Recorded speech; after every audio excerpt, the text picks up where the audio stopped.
the last question to consider is the question of property within marriage. And those of you who are at the online meeting may remember that I quoted a very famous or notorious phrase describing the situation of women in marriage actually before the middle of the 19th century, which ran like that.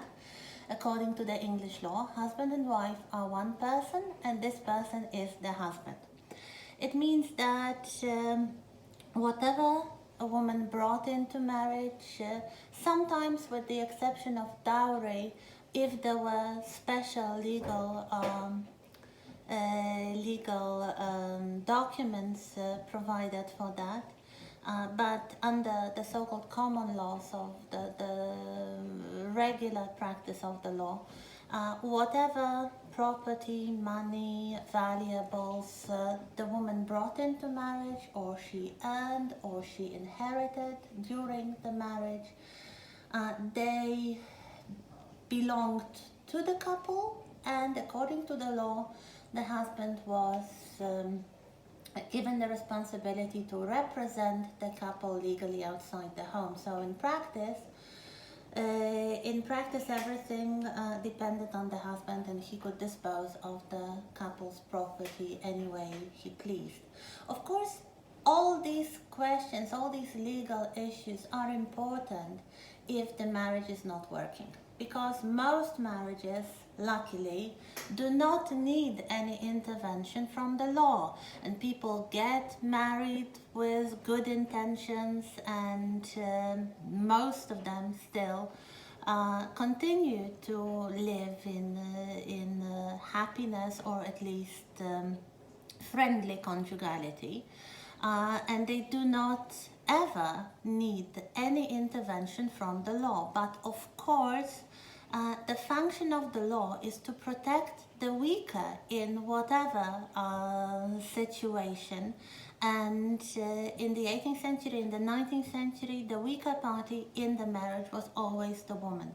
So if something was not working right, the woman was very vulnerable to all kinds of abuse, including physical abuse. Actually, it was not illegal for the husband to beat the wife or to lock her up,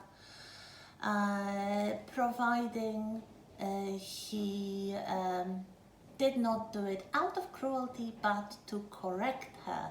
And of course, this was a very vague issue.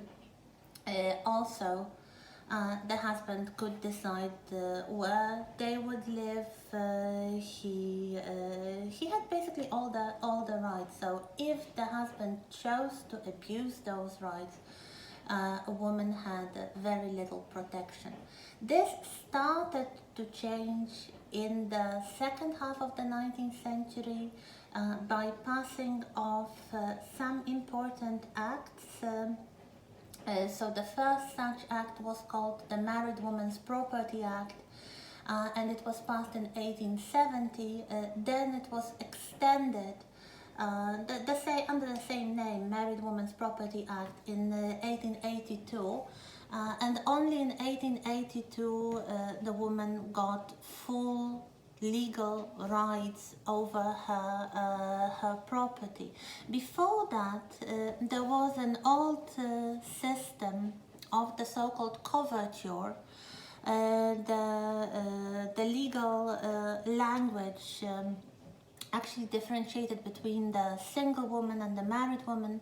The words used were femme sole, and a French-inspired word for the single woman, and the femme couverte, which means like the covered woman, which means the married woman, the woman with legal protection coming from a man. Possibly the only good way, the only good side of this system was that the woman could not be forced to testify in court against her husband. So that was it. But otherwise, the husband could do anything. And there were some cases in which, for example, the husband abandoned his wife. He didn't show his face for a couple of years. The woman, faced with a very difficult situation, found a job, started earning the money, started supporting herself and her children, and then the husband suddenly returned, took all the money and disappeared again. And this was not against the law. So such drastic abuses of the law was really the reason that the parliament took some interest in it, and after some debates the Married Women's Property Act was passed.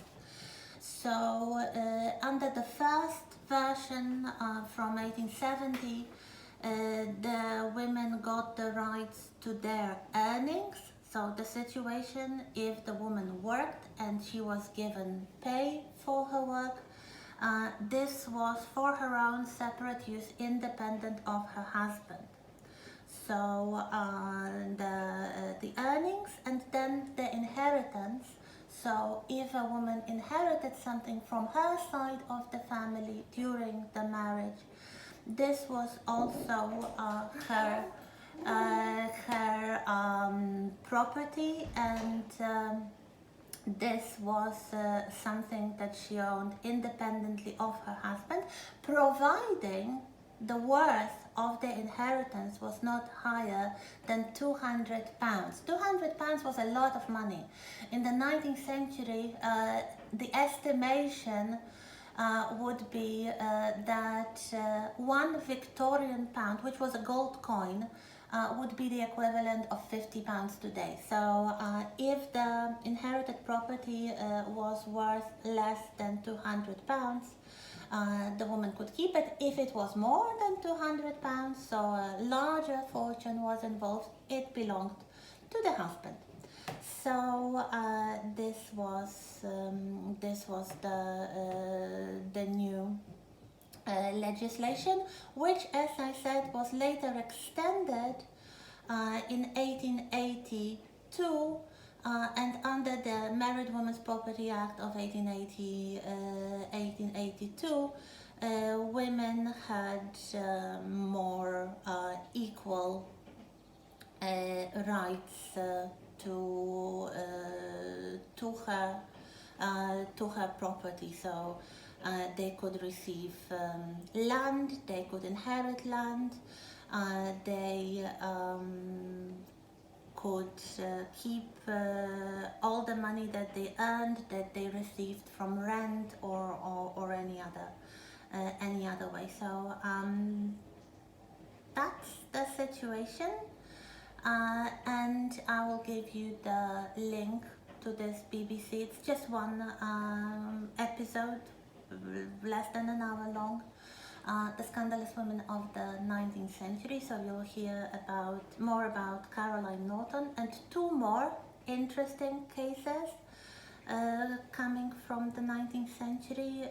One of them concerning the scandal which involved the royal family and the Prince of Wales, who was a notorious womanizer, and the other one involving a woman called Josephine Butler, whom we'll probably meet later again. She was a social reformer, and there was a particular, rather scandalous cause which she chose to support. So that's it for this week, and thank you.